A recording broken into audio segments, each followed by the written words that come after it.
Fala pessoal, tudo bem? Sejam bem-vindos aí a mais um evento incrível do Legal Hub. É uma honra estar aqui, uma satisfação estar dando essa aula, essa palestra, mais uma. Sou professor do curso de Direito de Startups do Legal Hub. Faz bastante sentido para quem quiser conhecer um pouquinho mais desse mercado, que é um pouquinho diferente do jurídico tradicional. Então, o Legal Hub tem diversos cursos que ajudam nessa jornada. Então, primeiramente, muito obrigado. Segundo, espero que vocês tenham gostado do evento. Tem bastante conteúdo. Hoje, um profissional do futuro do direito não pode reclamar de falta de conteúdo. Tem muita informação e muito conteúdo de qualidade. O Legal Hub é um dos grandes players do Brasil. Então, segue o pessoal e com certeza a tua jornada vai ser mais tranquila aí nessa formação do advogado do futuro. Bom, coube a mim falar um pouco sobre LGPD e adequação para startups. Então, a ideia é ser um conteúdo um pouquinho mais prático, um papo mais tranquilo sobre como atuar e aqui vai também, o conteúdo vai ser um pouco de empreendedores que eventualmente caiam na nossa palestra. Eu sou advogado de startups, trabalho no Lab Law, que é um escritório de advocacia focado em atender empresas de tecnologia e startups. Isso da camiseta aqui. Olhar nossas redes sociais, lá fica à vontade, a gente posta bastante conteúdo. E também sou cofundador do Slap Hub, que é um hub de inovação jurídica que tem a satisfação e a honra de ter o Legal Hub como parceiro. Então, vamos lá. Entrou em vigor, na verdade, a LGPD foi uma lei sancionada em 2018, teve vários vai e vens e a vigência dela havia sido postergada para o ano que vem, 2021, em virtude da pandemia. Mas a verdade é que numa reviravolta no nosso Congresso, que não para de apresentar novos cenários e pegar as pessoas de surpresa, acabou entrando em vigor. Agora, em setembro, ainda tem uma discussão na data efetiva da entrada em vigor, mas o certo é que a lei vale já esse ano, e aí a gente entender que impactos ela tem no mercado, né, especialmente nas empresas e nas empresas de tecnologia. Então, o que é a LGPD, grande parte de vocês, advogados e pessoal que segue o Legal Hub já deve ter visto nos conteúdos que a gente produz aqui, é a Lei Geral de Proteção de Dados Pessoais e ela vem para regular o tratamento de dados de pessoas físicas, né, pessoas naturais, no território nacional. Então, o que são dados pessoais? Primeiro de tudo, são dados que permitam identificar ou identifiquem alguém. Então, Gustavo Slap Porto Alegre é um dado que permite identificar quem sou eu, quem é aquela pessoa natural, e Gustavo Mendoza Sudibrac ou meu CPF, enfim, são dados que de pronto já me identificam, então são dados pessoais meus. A gente está bem acostumado a compartilhar nossos dados, né? Seja em cadastro, seja nas redes sociais e tudo mais, mas é um direito nosso de proteger, de ver protegidos esses dados, até por uma questão de proteção da intimidade, né? Da privacidade. A questão de proteção da privacidade já vem, não é algo novo no Brasil, já muito se fala e no ordenamento jurídico já tem algumas leis que prevêem essa proteção. Então, a privacidade é algo previsto, a proteção da privacidade é algo previsto no nosso ordenamento jurídico, especialmente na Constituição Federal, que prevê como um direito uma garantia fundamental. Mas a proteção dos dados pessoais é algo mais novo, mais recente, e o Brasil vinha atrasado nessa regulamentação, não seguindo a mesma caminhada de outros países, como os próprios países da América Latina aqui e os países da Europa. Então, o Brasil agora, com uma lei de proteção de dados em vigor, entra nesse grupo mais seleto de países, principalmente dos países envolvidos, e passa a ter uma regulamentação que realmente cuida do tratamento de dados pessoais. Eu falei o que são dados pessoais, não falei o que é o tratamento. O tratamento, a lei deixa super amplo, e aí aqui eu vou ser menos técnico jurídico possível, então não vou falar de artigos da lei, ou quais são os artigos específicos, mas é mais em termos gerais e mais nas noções de como atuar nesse mercado para startup. Por óbvio que um advogado que queira vender serviços de proteção de dados, ele precisa minimamente conhecer a lei e conhecer alguma doutrina e também uma doutrina internacional, porque na Europa, nos Estados Unidos, essa questão já tem presença marcante há mais tempo. Mas tratamento de dados pessoais é todo o ato de manipulação dos dados, é toda a utilização do dado. Então, o dado pessoal, que é o meu nome, vamos supor, desde o armazenamento até a utilização para o marketing, até a utilização com outro tipo de base legal, até, por exemplo, a relação minha do Legal Hub. Quando eles têm meus dados, existe um motivo pelo qual o Legal Hub usa meus dados e armazena meus dados e compartilha meus dados, e isso se chama de base legal, né? Quem for ler a lei, e recomendo que leia, é uma lei curta, vai entender muito bem do que eu estou falando. E aí o ponto é, o que tem a ver e qual é o impacto da LGPD para as startups? Bom, primeiro de tudo, a gente vive uma sociedade de dados, né, orientada por dados, e a tomada de decisão baseada em dados, é muito conhecido o termo em inglês data-driven. Então, uma sociedade em que os dados, em geral, são muito importantes para todos os negócios, inclusive para todos os serviços. E aqui inclui o governo também como serviço, como prestador de serviço, serviço público no caso. Mas os dados pessoais, e aí falando especificamente dos dados pessoais, que são dados de pessoas naturais, eles são o motor de grande parte desses novos negócios, dessas novas empresas, dessas empresas que impactam o mundo, né? Hoje a gente vive dentro de Google, dentro de Facebook. Facebook é uma família de sistemas, né? WhatsApp, Instagram e todos os outros, além do Google, Facebook. Bom, são diversos, né, players e sistemas que a gente usa, a Amazon e por aí vai, no mundo inteiro. E grande parte desses modelos de negócio se utilizam de dados pessoais, seja para marketing, seja para direcionamento de campanha, direcionamento de interesses. E isso acaba sendo o que chamamos na sociedade data-driven do novo petróleo. O dado passa a ser muito rico, não só na entrega de produtos cada vez mais direcionados e customizados para o cliente, mas também a melhor forma de encontrar esse cliente, como monitorar o comportamento desse cliente das plataformas. Então, realmente, os dados ganham uma importância nessa sociedade muito, muito importante. Ficou redundante, mas é isso aí. É super importante hoje em dia.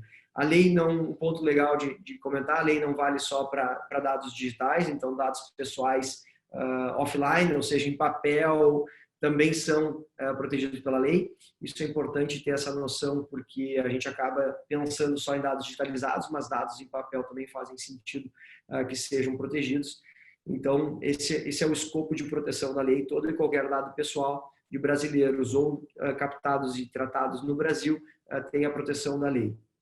E como é que a gente descobre o impacto dela nos negócios? E aqui a gente vai falar especialmente de startups, que são negócios em crescimento, né, em recém-fundados, em ambientes de extremo risco, né, extrema incerteza, com uma capacidade de ganho exponencial e de crescimento exponencial, ou seja, a curva ela é exponencial porque o crescimento não está diretamente relacionado ao crescimento dos custos. Então, existe uma manutenção, um crescimento pequeno dos custos, mas um crescimento muito grande da base de clientes e, por isso, da rentabilidade e também da capacidade de receber investimentos. Então, focando em startups aqui, como o advogado descobre os impactos da lei na startup? O primeiro ponto principal é saber se a startup atende diretamente no que nós chamamos de B2C, que é Business to Consumer, ou se ela é uma startup mais focada em outras empresas, então de prestação de serviços B2B, que são Business to Business. Então, a gente existem algumas variações, mas para o ponto da lei faz sentido entender essa diferenciação e faz sentido diferenciar quando se atende uma startup e quando se conversa sobre LGPD com algum empreendedor. Pois bem, vamos começar pelo mais simples. Se ele atende startups e atende, portanto, só empresas, CNPJs, a minha preocupação com dados pessoais é menor. Então, por quê? Porque existem algumas formas de tratamento, e isso está lá na lei, são 10 requisitos e bases legais para tratamento. Existem motivos pelos quais eu posso tratar os dados das pessoas, tá? Dados pessoais. Então, numa operação B2B, eu tenho muito menos cliente, né? A minha base é muito menor de clientes. Quando eu tenho uma operação para consumidores, eu preciso ter uma base muito grande, com tickets menores, e essa base vale muito dinheiro, né? Essa base é o que vale dinheiro, é por isso que a minha relação direta com pessoas físicas, ela tende a ter um ganho muito exponencial, que é o caso de Google, Amazon e todos os outros serviços. Mas voltando para B2B, se uma empresa chega e ela trabalha realmente negócios para negócios, como o Slap, por exemplo, o Slap Law, eu tenho que ter um cuidado menor. Eu não tenho uma exploração muito grande de dados pessoais, nem no marketing, nem no relacionamento com meus clientes. porque via de regra eu vou ter uma pessoa que é o ponto de contato daquela empresa com alguém do SLAP, né, do SLAP Law, e ali a gente vai coletar os dados mínimos para que a operação entre duas empresas funcione. Então, a lei, retomando aqui, a lei é só para pessoas físicas, né, pessoas naturais. Então, os dados da empresa, embora sejam protegidos, por óbvio, nesse nosso exemplo, por direitos de confidencialidade e até direitos na relação advogado-empresa, mas eu não tenho ali um grande tratamento de dados pessoais. Eu não tenho tanta inteligência e tanto marketing e tanto direcionamento focado nas pessoas físicas. Embora os tomadores de decisão acabem sendo pessoas físicas, é no interesse da sociedade. Então, obviamente, eu tenho um banco de dados de pessoas físicas menor e esse banco de dados ele está justificado por uma relação de representante legal da empresa X com o SLAP. Então, eu facilmente monitoro quem são essas pessoas, eu facilmente identifico quem são essas pessoas e eu acabo tendo uma base menor de dados pessoais. Então, eu tenho dos meus colaboradores internamente aqui, eu tenho dos meus clientes, eu tenho de eventuais parceiros comerciais, mas eu não tenho uma gama gigantesca de pessoas físicas que eu trate como lead, né, ou potencial cliente e depois no final da jornada do cliente. Esse segundo cenário é o cenário das B2Cs. São empresas que vendem para cliente. Vamos usar o exemplo aqui do Nubank. É o mais fácil, é o queridinho do Brasil no marketing. O Nubank tem uma carteira de clientes hoje de, acho que 20 milhões de clientes. Ele tem 20 milhões de dados pessoais de clientes. Isso só de clientes, né? Que já fazem parte da base de clientes dele. Fora isso, eles devem ter mais 10 vezes isso de potenciais clientes, de leads, né, de pessoas que eles acabaram interagindo de uma forma ou outra na internet e que eles coletaram os dados pessoais.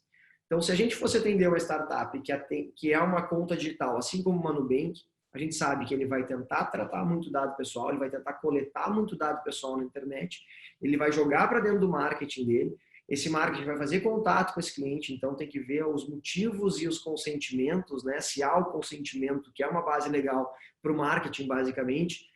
Há uma discussão sobre interesse legítimo do controlador e interesse do cliente, mas basicamente o marketing vai utilizar do consentimento para entrar em contato. Então, eu entro na landing page ou no site dessa startup que a gente está atendendo e lá tem aquele espaço para preenchimento de dados pessoais para receber maiores informações ou até contato de um vendedor ou entrar na base de dados de uma conta digital.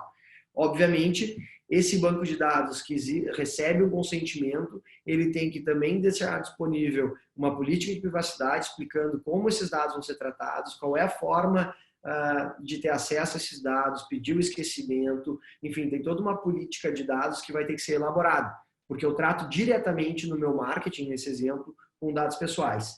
Então, nesse ponto, aqui sim tem um trabalho muito forte do advogado que for auxiliar essas empresas, porque tem que ter uma escolha exata da base legal de tratamento, tem que ser aberto um canal de comunicação, tem que ter a indicação do DPO, e tudo isso só estou falando aqui na parte do pré-contrato, né, ou do lead. Quando as partes virarem clientes, a gente altera basicamente o motivo jurídico de tratamento, a base legal passa a ser a relação contratual, que é um outro tópico da lei, é um outro item do artigo das bases legais de tratamento. E aí sim, a gente muda de base legal, né? Então o motivo não é mais o consentimento, é a base legal da execução do contrato, e isso altera o ciclo e a jornada do dado internamente. Então, em operações B2C, esse seria um cenário de exemplo que eu estou dando, mas que acontece bastante. Então, a gente tem, por exemplo, o marketing, que tem bastante dado, depois tem o braço comercial, que tem bastante dado, e normalmente a base legal não é a mesma.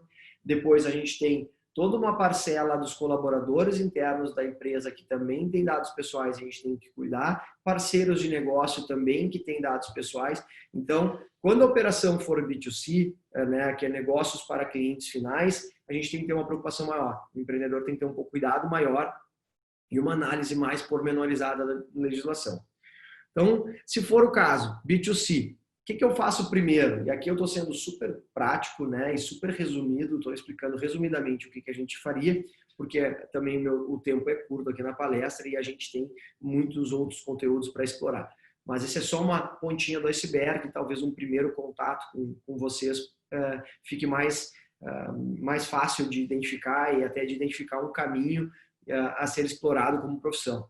Então, é uma operação B2C, eu estou atendendo essa startup, ela chegou aqui, disse que vende para consumidores finais e ela quer começar um plano de adequação. Né? O plano de adequação é um termo mais genérico para a montagem desse programa da empresa de cuidado com o tratamento de dados. Assim como tem programa de conformidade, mais relacionados ao compliance, das empresas, que também é uma área multidisciplinar.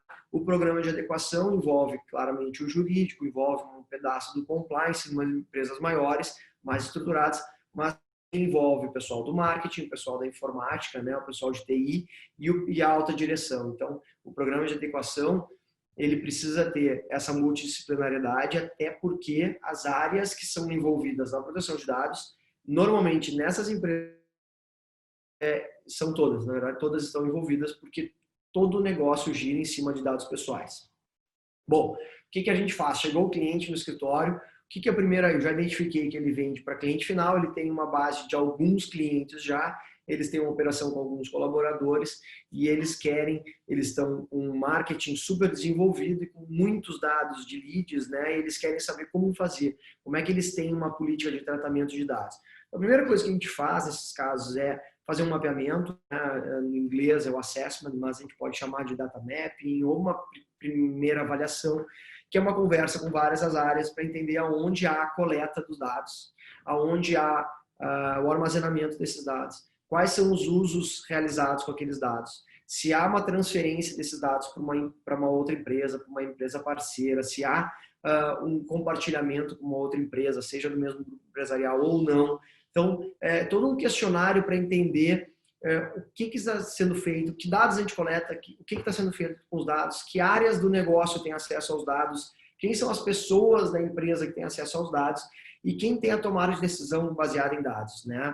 Todos lembram daquele caso rumoroso e horroroso para o Facebook, que foi a Cambridge Analytica. Por um motivo de não mapeamento, era possível uma ferramenta dentro do Facebook, instalada dentro do Facebook, se fazer análise de perfis psicológicos, não só da pessoa que fazia parte do joguinho, né, daquela aplicação dentro do Facebook, mas o compartilhamento dos amigos daquela pessoa, e com isso há algumas decisões já condenando o Facebook por manipulação nas eleições dos Estados Unidos e também na campanha, no referendo do Brexit lá na Inglaterra, além de outras campanhas eleitorais no Brasil, no escândalo que se chamou de Cambridge Analytica, que era o nome da empresa que fazia esse estudo e esse perfil psicológico. Então, é importante que a gente saiba e que, inclusive, a alta gestão, no caso de startups, a gente está falando de times menores, então, normalmente o founder e o CEO sabem do que a gente está tratando, mas é importante ser uma área multidisciplinar que tenha apoio da direção, né, da alta diretoria ou do CEO ou do fundador. Então, a gente faz esse primeiro mapa, esse primeiro assessment, a gente identifica quais são os dados, que dados a gente coleta, para que a gente coleta, e a gente começa a analisar com base nos princípios da lei. E aí a lei, eu não vou listar os princípios, são 10 princípios da lei, além da boa-fé. Então, eu preciso tratar os dados pessoais com o princípio de direito básico, que é a boa-fé, mas além disso eu tenho, e para mim o mais importante, além da transparência, é o princípio da finalidade. Se eu coleto um dado para fins de marketing, eu deixo bem claro para o cliente que eu estou coletando e pedindo aquele consentimento dele para fins de marketing e eu não posso usar para outro fim. No marketing ficou meio genérico, mas se eu pego para o marketing de captação de cliente, eu não posso depois usar de captação de cliente para um produto X, eu não posso daqui a pouco pegar e passar para uma outra empresa que vai usar aquele dado para uma captação de um produto de outra empresa Y. Então, esse talvez seja o princípio mais importante, que é, toda vez que há uma coleta dos dados, esses dados devem ser utilizados naquela finalidade. E aí tem outros princípios, como o da adequação, eu preciso pegar somente os dados que são adequados para aquele tratamento. Se eu estou vendendo um software as a service, esses softwares que a gente usa, o Zoom, WhatsApp, todos esses. Se eu estou vendendo um software desse, será que eu preciso pegar o nome da mãe, o endereço da pessoa, ou basta que eu pegue o nome, e-mail e um número de identificação?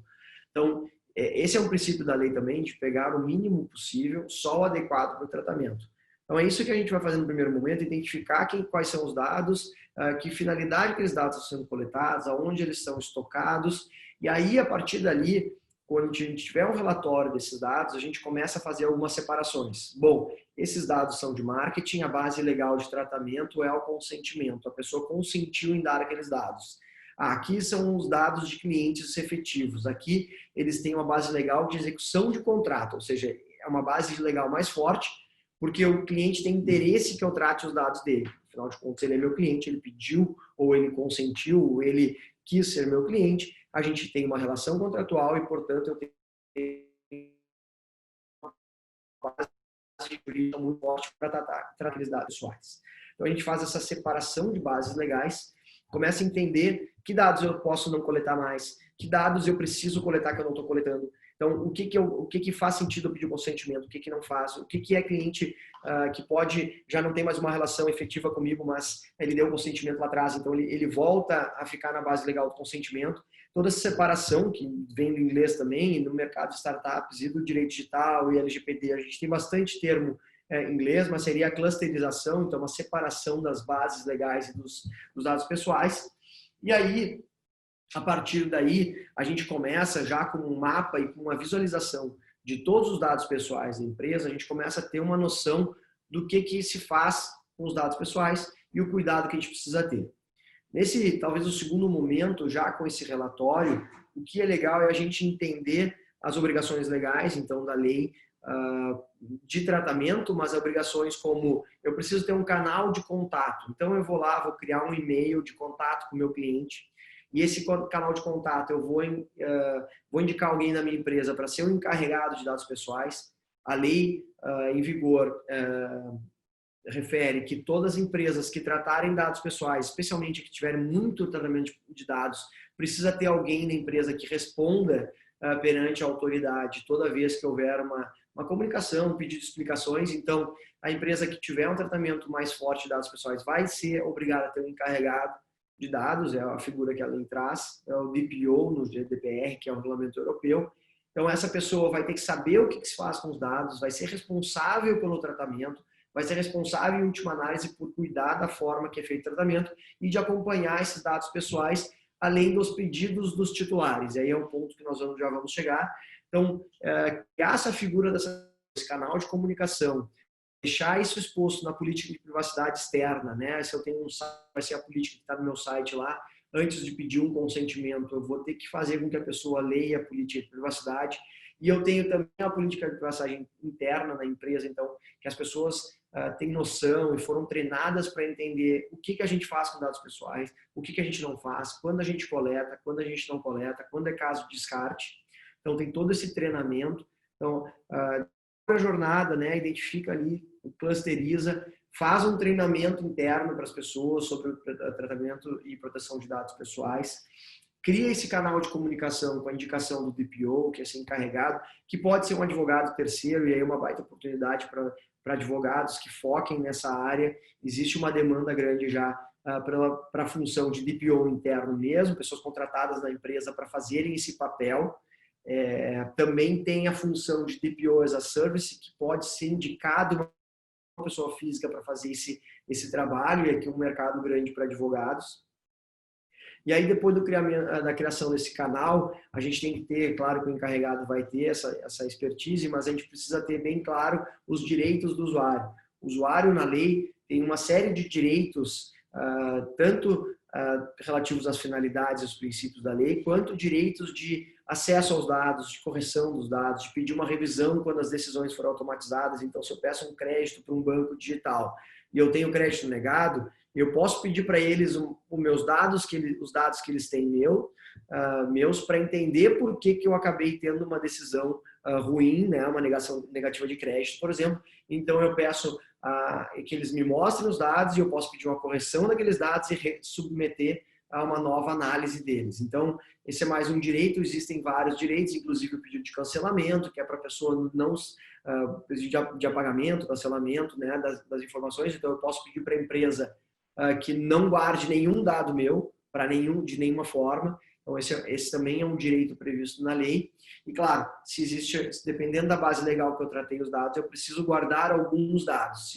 Se aquele cliente foi meu cliente, pagou as faturas e teve emissão de nota fiscal contra ele e tudo mais, eu vou ter que guardar para fins fiscais. Mas aí eu guardo o CNPJ da empresa, guardo, se for uma pessoa física, o CPF, o nome, mas eu não guardo e-mail, não uso para mandar marketing e tudo mais. Então, tem todo esse entendimento dos dados, da proteção dos dados, né? E depois do treinamento, o que é interessante a gente fazer, seria um quarto passo aqui, é o monitoramento e treinamentos e análise de segurança da informação. Um dos princípios da lei também é a segurança e a prevenção a incidentes de vazamento de dados e tudo mais. Então, a empresa hoje tem que ter, desde a sua formatação, um cuidado muito grande com a segurança daqueles dados, segurança das suas bases de dados. Então, seria um outro cuidado, depois de ter esse canal já estipulado, ter esse acesso dos clientes, vamos olhar para a segurança. Talvez não nessa ordem, essa é só uma ordem sugerida, mas olhar em quais são as vulnerabilidades do sistema, onde eu posso ter uma exposição dos dados pessoais, lembrando que no Brasil ainda não tem uma cultura de proteção de dados, mas a gente vai ter, nossos tribunais vão analisar, e é possível, inclusive, que haja decisões judiciais reconhecendo indenizações pelo simples vazamento de dados. Então, se eu sou uma empresa que trato dados pessoais, se os dados dos meus clientes são vazados, eu posso ter um reconhecimento de indenização pelo simples fato. Ainda não tem precedente quanto a isso. Tem um ou outro que ainda não se firmaram, porque a lei sequer havia entrado em vigor, mas é um risco muito grande. Então, tem que ter um cuidado específico com segurança da informação. Isso é um trabalho que o advogado pode fazer junto com o pessoal de TI da empresa, entender se as bases de armazenamento são seguras o suficiente e se as pessoas que têm acesso às bases de dados têm conhecimento sobre segurança da informação, têm conhecimento sobre regras e cuidados que elas precisam ter no dia a dia para que não vazem os dados. Então, tem todo esse treinamento de segurança. Aí entra uma fase mais já de monitoramento da jornada, como compliance, a gente nunca está 100% compliance, porque os fatos do dia a dia, que são os fatos que geram exposição, acontecem o tempo todo. Então, a gente precisa ter esse cuidado de manter essa jornada sempre ativa, sempre revisando as bases de tratamento, sempre revisando políticas de privacidade, revisando todos os nossos documentos e também os dados que a gente tem. Então, identificar o ciclo dos dados, e aqui eu botei como último ponto, entender o ciclo do dado. Então, eu coletei para marketing, ele passou a ser meu cliente, então ele se manteve na base de dados, mudou só de patamar, saiu de um cluster de 1 para o 2, então saiu de lead e prospect de marketing para cliente. Eu passo a ter uma base legal de tratamento diferenciada, que é a do contrato, e aí ao longo do contrato eu tenho a segurança de tratar aqueles dados, por óbvio que para os fins do contrato, mas ao final daquele contrato eu preciso ou pedir um consentimento para esse cliente para entender que ele vai ficar como meu potencial cliente para outros produtos, né? E aí tem uma discussão se eu poderia usar para legítimo interesse essa pós-venda ou se eu teria que pedir o consentimento novamente, aquele consentimento do marketing, ou se eu vou excluir esse dado. E é esse o ciclo do dado que nós falamos. Então eu captei o dado, eu nutri aquele dado, eu troquei de base legal, ele passou a ser meu cliente e ao longo do tempo ele vem sendo meu cliente, então eu tenho esse contato, ele está na minha base de dados, ele está no meu mailing mensal, está na newsletter, mas no momento em que ele deixa de ser cliente, porque se esgota o contrato, esgota aquela base legal, o que eu faço a partir dali? Eu descarto aquele dado, eu enriqueço esse dado, né? Eu torno ele bom de novo para um novo produto, pedindo consentimento. Então, se eu for optar pela base legal do legítimo interesse, se eu entender, ou se o advogado entender que é possível, né, isso vai ser ainda muito falado no Brasil, não temos essa clareza sobre o legítimo interesse, a Autoridade Nacional de Proteção de Dados vai trazer esse esclarecimento para a gente. Se for o caso de manter na base de dados, eu só vou precisar trocar a base legal de tratamento, então ele deixa de ser execução do contrato, passa a ser legítimo interesse e ele vai para um novo cluster no meu negócio. Então, esse ciclo do dado, acho que é a última etapa aqui e ela é constante, né? Então, eu preciso estar revisitando o tempo todo, assim como a política de privacidade interna, externa, vulnerabilidades, segurança, a jornada do dado, assim como os canais de presença muito clara de que existem pessoas sempre no nossa empresa e as pessoas são o elo mais fraco quando se fala de segurança da informação. Então, esse conhecimento, essa compreensão, consciência a gente precisa ter. Então, ter sempre cuidado de que possa haver um vazamento, possa ter uma vulnerabilidade, uma exposição à vulnerabilidade. Então, um trabalho presente, constante. E aí, o último ponto só, como a gente já está para encerrar aqui, falando de startups, a gente sempre está mirando investimento. A gente tem uma frase escrita aqui na parede do escritório, que toda startup tem que deixar de ser uma startup se ela quiser se manter no negócio. Startups, Google, Amazon, não são mais startups, né? Já são empresas que já alcançaram um patamar de crescimento que, mesmo que elas tenham um DNA de startup, elas já não são empresas com base de estrutura de custos muito grande, já não pode se dizer que elas tenham capacidade de continuar no crescimento exponencial. Então, elas deixariam de ser startup, mas muito que elas levantaram. E aí, em startup, a gente sabe que o caminho mais comum é o levantamento de investimento, né? Receber recursos de terceiros para fomentar o negócio. E aí entra a dúvida, qual o impacto da LGPD nos negócios, né, nas rodadas de investimento? Bom, sendo super resumido aqui, porque o meu tempo está chegando ao fim, a gente sabe que se eu tiver um modelo de negócio que é totalmente contrário à lei, ele viola diretamente os princípios da lei e a forma como o tratamento de dados é realizado no Brasil, bom, esse passivo, esse modelo de negócio é tão contrário à lei, tem tanta não conformidade que possivelmente seja um óbice ao investimento. Dificilmente um fundo vai investir num modelo de negócio que é ilícito, né? Então, por si só, é ilícito. Então, se o seu modelo de negócio viola frontalmente a LGPD, isso um advogado e vocês podem claramente indicar para os seus clientes, se ele viola frontalmente, não há o que fazer, né? Possivelmente não vai haver rodada de investimentos.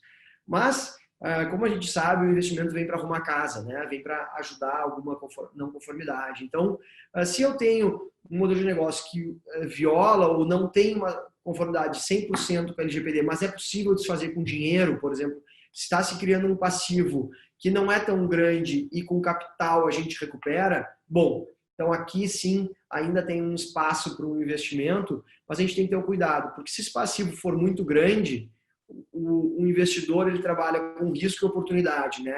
A gente sabe que no mercado de startups o risco sempre é muito elevado, mas a oportunidade, né, o potencial de ganho nos múltiplos financeiros é gigante. Agora, quando a gente já começa um investimento com um passivo muito grande, então a balança está pendendo muito para o risco, é muito raro, é muito difícil um investidor com tanta oportunidade, com tanta startup, com tanto negócio bom na rua, ele investir numa startup que tem um risco muito grande. Então, esse é o cuidado que tem que ter. Claro que precisa de um exame mais apurado, precisa ter alguém que entenda um pouco mais de proteção de dados, privacidade, para dizer se o passivo é grande ou pequeno, mas é interessante, especialmente para startups nascendo, que elas tenham essa preocupação, que elas saibam que existe uma lei que impacta diretamente elas, não é uma lei como a maioria das leis que não impactam diretamente modelos de negócio novos, né? Essa lei realmente, por ser uma sociedade baseada em dados e as nossas startups estarem quase todas focadas em tratamento de dados pessoais, em mineração de dados, enriquecimento de bases de dados e tudo mais, é sim uma lei muito importante e a gente precisa ter esse cuidado e precisa aconselhar os nossos clientes, né, a terem essa presença da lei e terem esse cuidado com os passivos que estão sendo gerados. Porque se eles forem muito grandes, eles podem ser um óbvio sem investimento e trabalhando com startup, sabendo que elas precisam de capital, um óbvio sem investimento pode ser fatal. É isso, minha gente. Espero ter sido, embora nesse curto período de tempo aqui, ter sido um pouco esclarecedor sobre os impactos e a importância de se estudar essa lei para quem quer atuar como com startups e para quem é empreendedor, startupeiro. Aí espero ter também trazido um pouquinho de luz para esse tema que, embora muito batido, muito pesquisado, ele ainda é recente no Brasil e é recente no mundo. Vai trazer tem muita água para passar aí por baixo das pontes aí de LGPD, mas espero que vocês tenham conseguido aproveitar um pouquinho. Contem comigo aí tanto na plataforma do Legal Hub, eu estou sempre por lá, dando aula, apoiando aqui com o escritório, com o Hub de Inovação, seja nas minhas redes sociais ali, é só me procurar, Gustavo Sudbrack no LinkedIn, GM Sudbrack no Instagram, e tem as redes sociais do escritório, slap.law no LinkedIn e no Instagram, além do slaphub.com.br, que é o hub de inovação aqui da gente. tá bom? Muito obrigado pela oportunidade, Legal Hub, pessoal, aproveitem essa jornada incrível. O Legal Hub não brinca em serviço. Hoje, acho que é o maior número de alunos impactados em plataforma de inovação jurídica do Brasil tem sido com o Legal Hub. Então, parabéns, pessoal, e sigam aí atentos que vai ser um baita evento.